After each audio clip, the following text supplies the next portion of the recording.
Welcome to Key Conversations, a Making It in the Music Business podcast. My goal for this podcast is to help you learn from these conversations with both experts and working musicians and serve as a guide to assist your career in the process. I'm your host, Cheryl B. Englehart. Let's get going. Okay, welcome back to another musician edition where we feature a hardworking musician who's creating their dream career, open to a little guidance, and brave enough to be here in my hot seat. Today, I'm really excited to introduce to you Zach Sloan. He's a former fourth grade teacher and a lawyer for abused children who gave up his day job to make as much music as possible.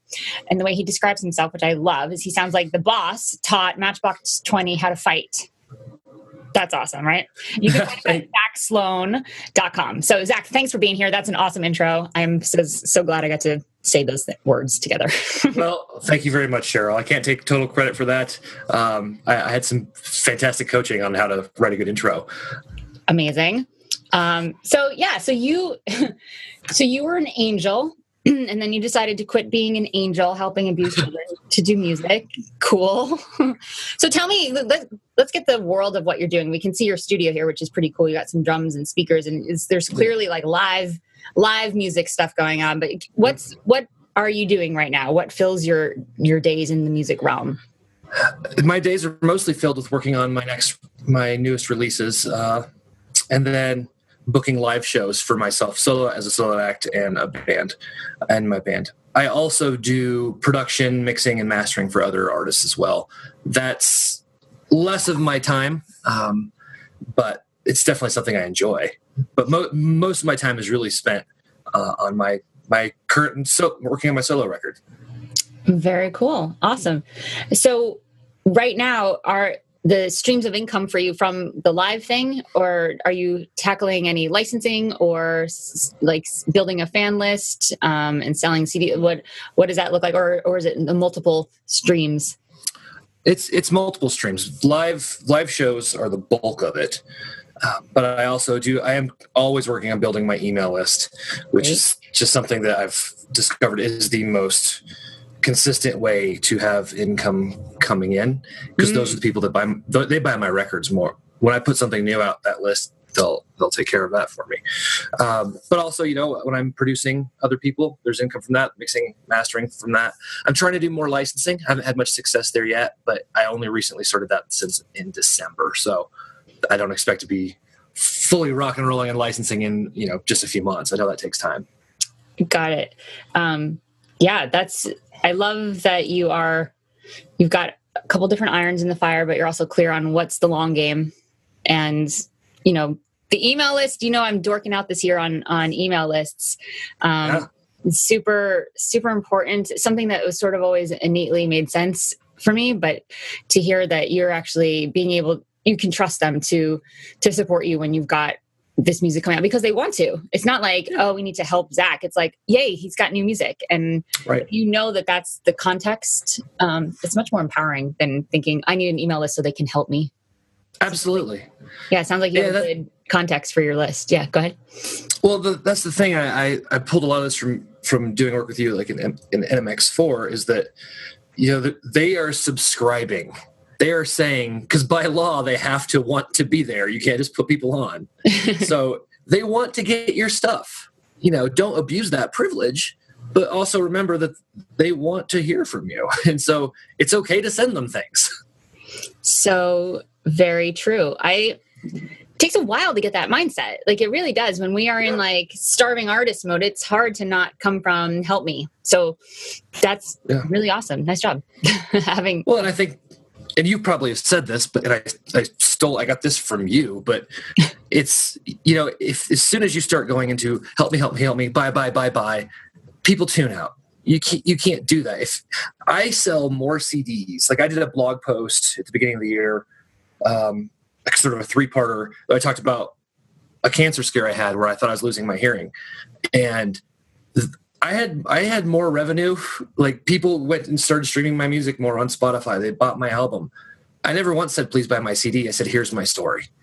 And then people went to my website from there. And so I don't have much success saying buy. I have success saying, here I am. Ooh, that's amazing. I love that. With no, like, there's no manipulation in that, and just being like, here's what happened, and here's how I feel about it, and just want to share with you. So and I'm glad that you don't have any hearing loss. Me too.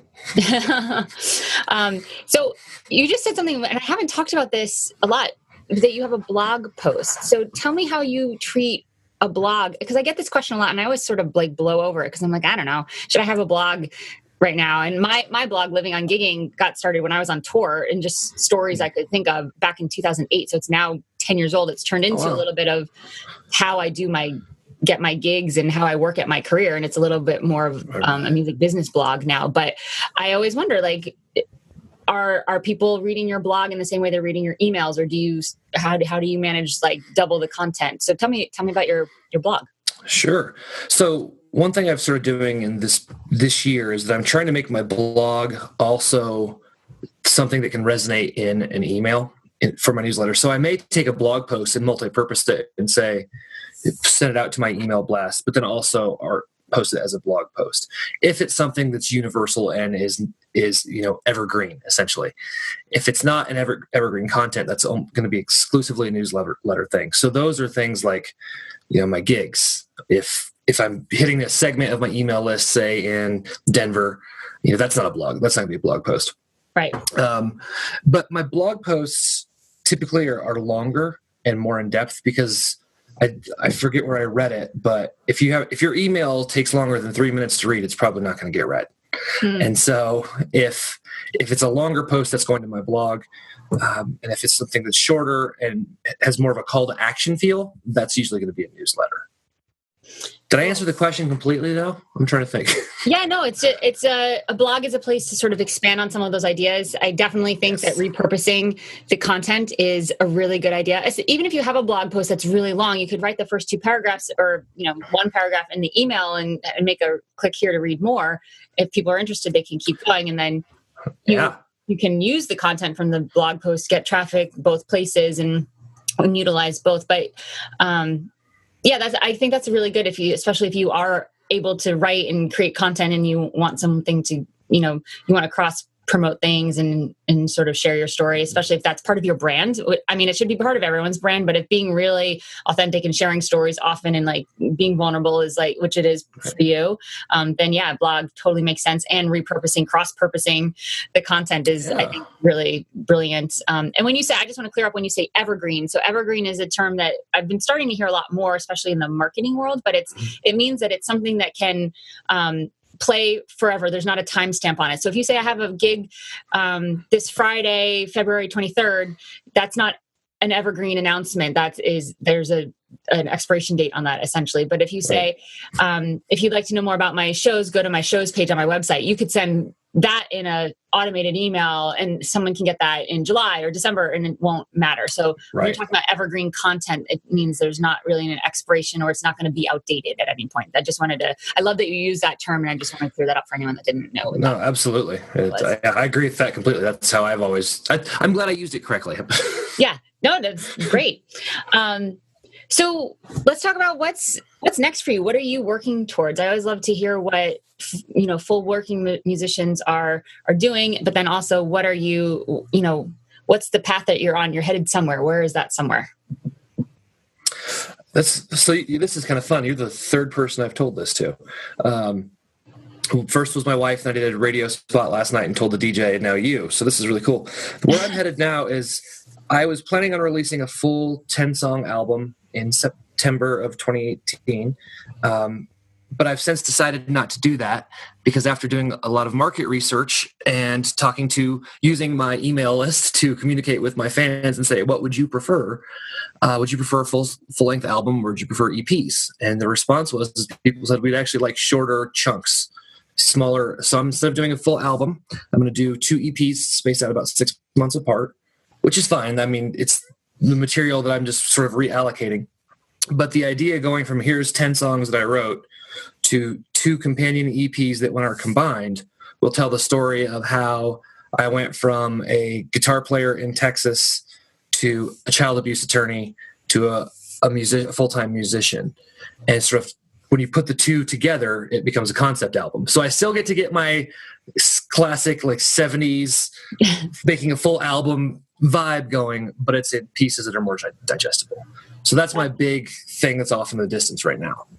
That's really cool. And that story arc is interesting. And how do you, maybe this is too personal, but I'll ask it anyway. So how do you're making a difference for kids as a child abuse lawyer. And I imagine that was not an easy job to do.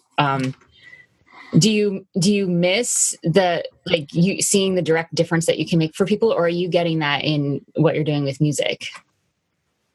Oh, it's both. What I can do with people for music is I can bring a certain I bring happiness and I bring, entertainment, and I share my story, and sometimes that resonates with people and sometimes it doesn't.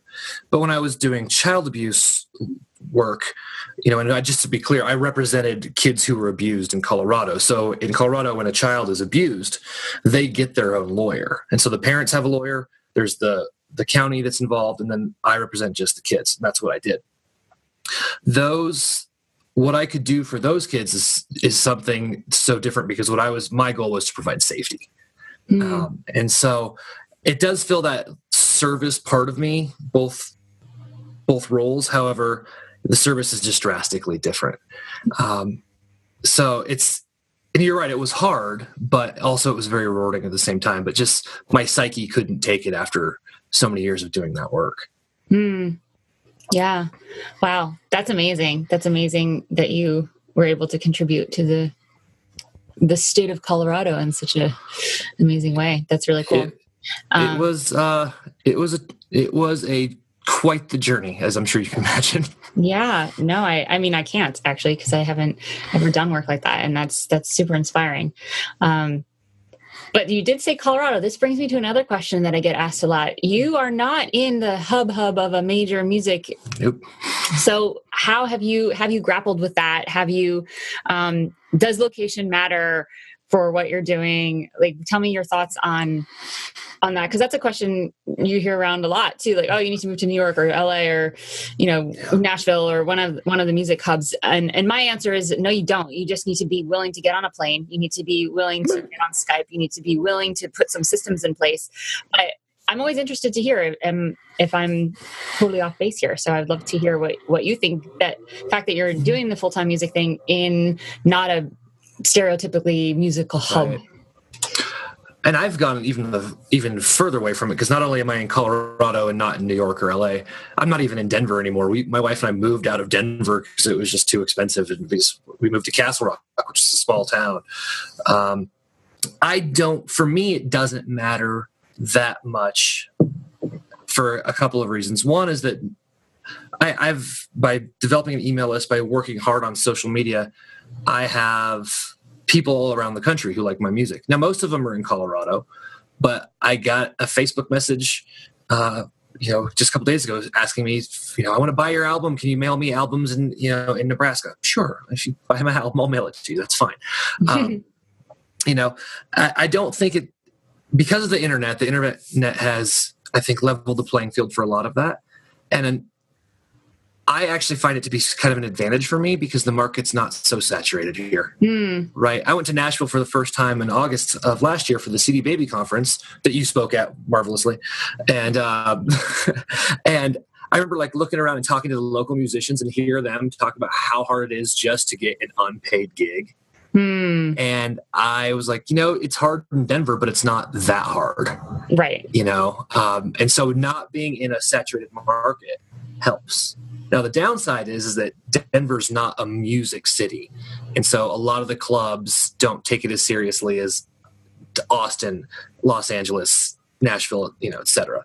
So there's the pro and the con there. But it hasn't stopped me from doing what I love. There are musicians in Denver, too. Yeah, right. I've heard of that. Yeah. Great. That's awesome. And I think that's the fact that you could go to the grass is always greener, or you could be a big fish in a little pond. We could throw out a lot more cliches here about this, but the fish in the pond is my favorite one. I use that all the time. Oh yeah. I always tell my bandmates, I want us to be the biggest shark in this, small, in this small pond, because whatever. You're right, cliche, but I use it a lot. Yeah, great. And I like that you're a shark. You're like, no, I'm not eating a fish. I will eat the other fish. I'll eat them for breakfast, lunch, and dinner. That's great. So I know that you've got a bunch of different styles of music, and you are an engineer, which is cool. So what do we get to hear from you today? So you'll get to hear my single Porcelain, that will be coming out on the EPs I just talked about. But I currently released it because I don't believe in the current music industry. It makes sense to make people wait that long for music. So as I complete it, it's coming out in singles, and it'll be packaged as an album. But Porcelain is a very special song to me because it was the first song where when I released it and I played it live, I went, oh, I can do this. Because I was lukewarm about the song, in all honesty, but I played it at a venue, and a fan of mine came out and said, I really like that song. I hope you record it. I hope you do something with it. And so I recorded it. I released it. And a couple months passed where not much happened with it. And then an indie radio station started playing it. And after a couple weeks, I get a DM on Twitter saying, hey, you should listen to our top 30 countdown. And it charted on their charts. It charted at number 15. And over the next few weeks, it eventually climbed to number 1. So it was my first number 1 single on an indie chart. And I'm very proud of that. That's awesome. Oh, I'm so excited to hear what a number 1 indie charted song sounds like. So we're going to listen to Porcelain. Thank you for being so open and sharing everything. I mean, I know that's sort of who you are, but sharing with a lot of other musicians too. This is really inspiring, and thanks for being here. And I think and I appreciate that, Cheryl, but part of that I learned from taking the MX4 course and really learning to be authentic and own who you are and own what your story is and present that in a way that can resonate with other people, because you're ultimately only helping others when you do that. So thank you, Cheryl. You've been such a coach and a mentor for me. I really appreciate it. Oh, thank you. And you guys, all these musicians I'm talking to are so nice. I'm not paying any of them to say these things, but I appreciate that. And it's always a pleasure to work with musicians who are clear that they want to do this thing for a living. So if you're in it for the long haul, I am in your corner. So, well, thank you, Cheryl. Yeah. Well, thanks. Have a great rest of your day. And we're going to listen to Porcelain right now. The bridge is bending and statues shake. We're descending with what's at stake. I can see what's coming from miles away. And you are loving, trying not to break my heart.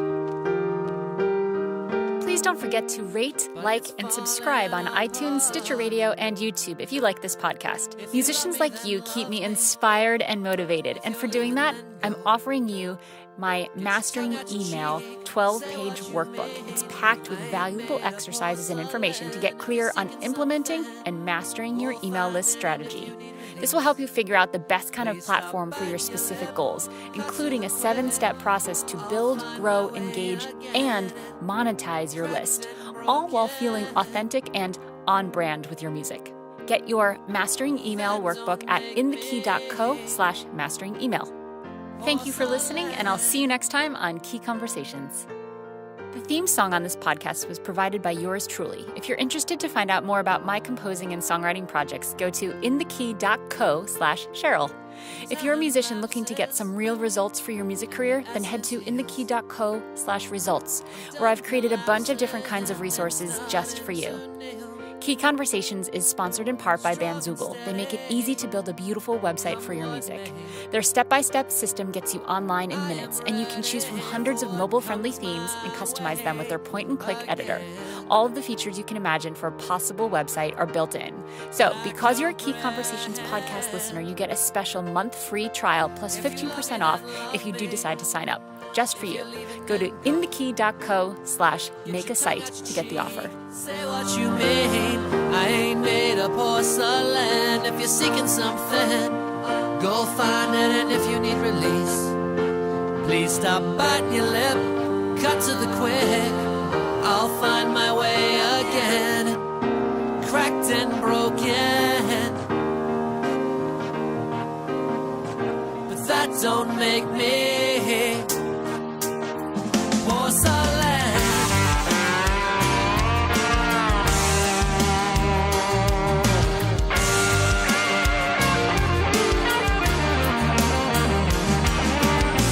Now